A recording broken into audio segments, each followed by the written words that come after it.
Hello there, it's Sarah from Paper Lovely. Thanks for joining me today.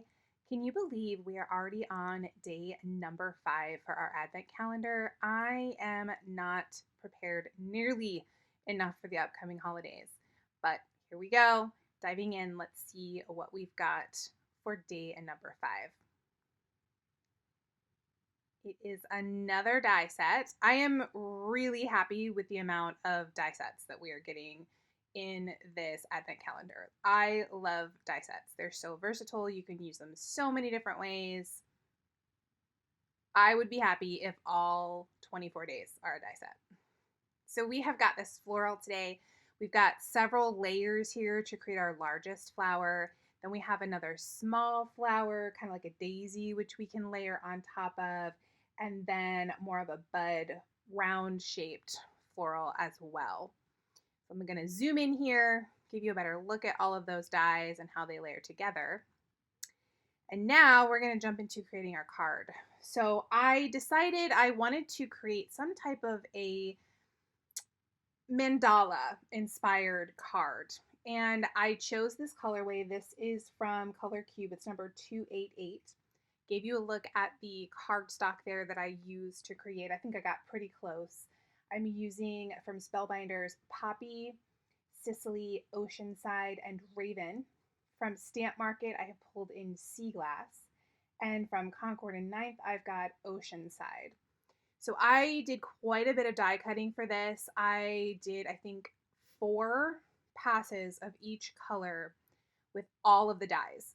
And that way I had so much to work with to pull in, push out, move around until I came up with a design that I was happy with. I have a lot of left over, but it also made sure that I had everything sort of at my fingertips to just create and come up with something that I liked.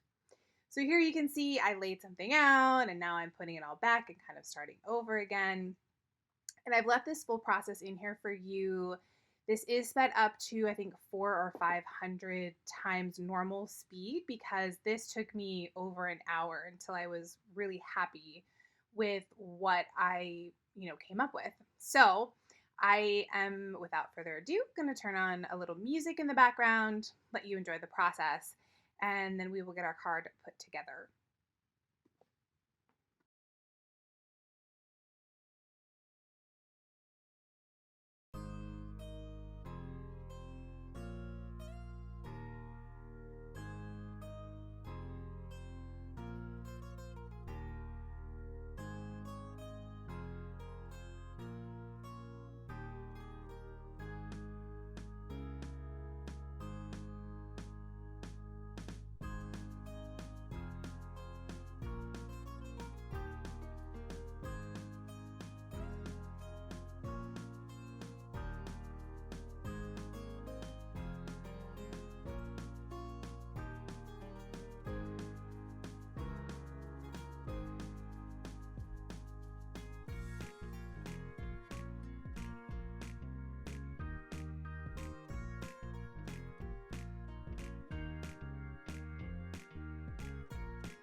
So as you can see, I have gone ahead here. I used some of my mint tape to make sure my card base doesn't move around on me.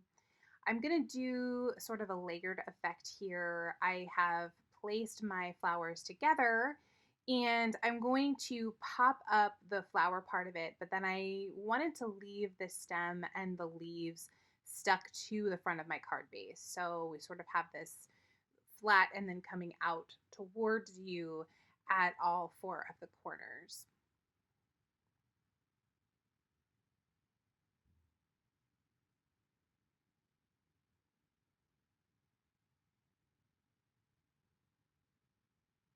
And then once we've got those pressed into place, I'm going to go in with my center, again, popping that up with some foam dots.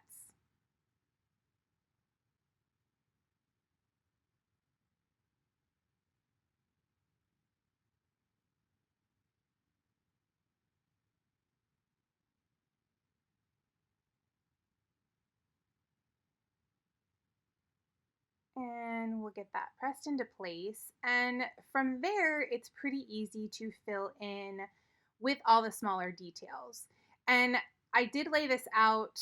I very carefully tried to keep things together as I was removing them once I was happy with my final design. One thing that can help, I will often take a photograph of how I have things laid out just so that I can remember where I want to place them. So that can be helpful if you have trouble remembering. But just adding some little dots of glue here, placing all these little elements down.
And we'll finish up with these last few little dots. I really liked the inside center of that daisy type of flower.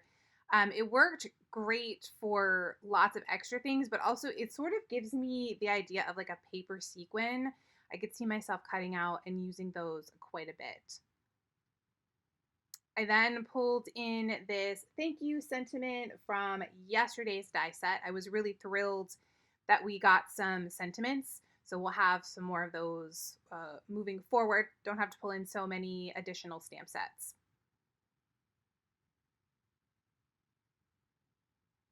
I'm going to finish off the inside. I've got my Nina paper trimmed to 4x5 1/4. I have a little extra stripe of that light blue, adding some Scor-Tape behind there. I'm going to place that towards the bottom. I'll just use my mat there to make sure it's nice and straight.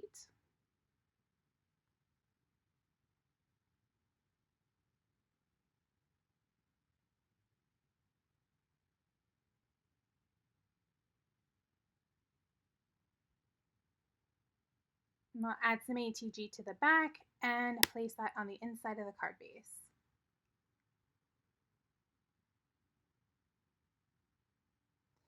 Now, at this point, I looked at the front of my card and I decided it needed more of that teal blue.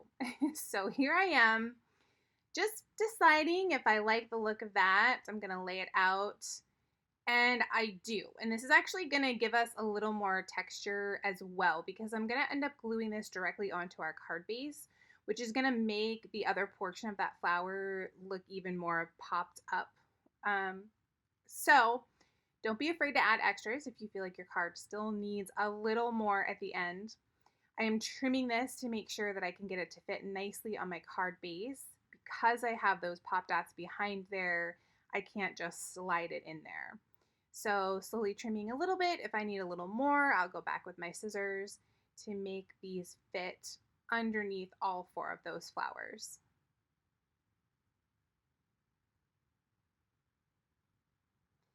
Just gonna add a little bit of some art glitter glue behind all 4 of these, press those into place. Use my pokey tool to make sure that's down nice and tight.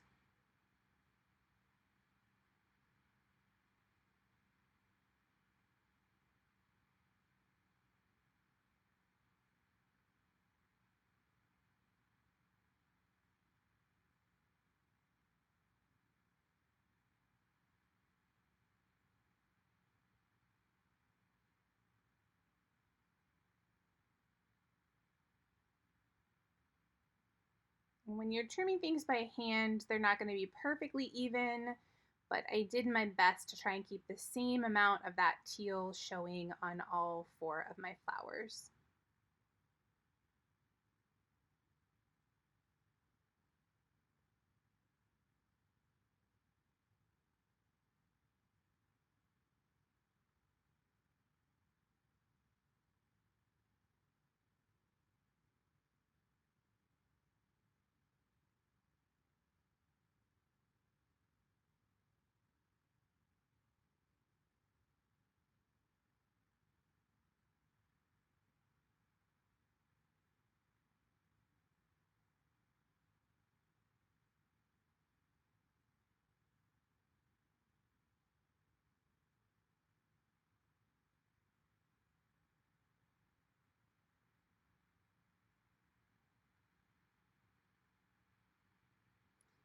And now our card for today is complete.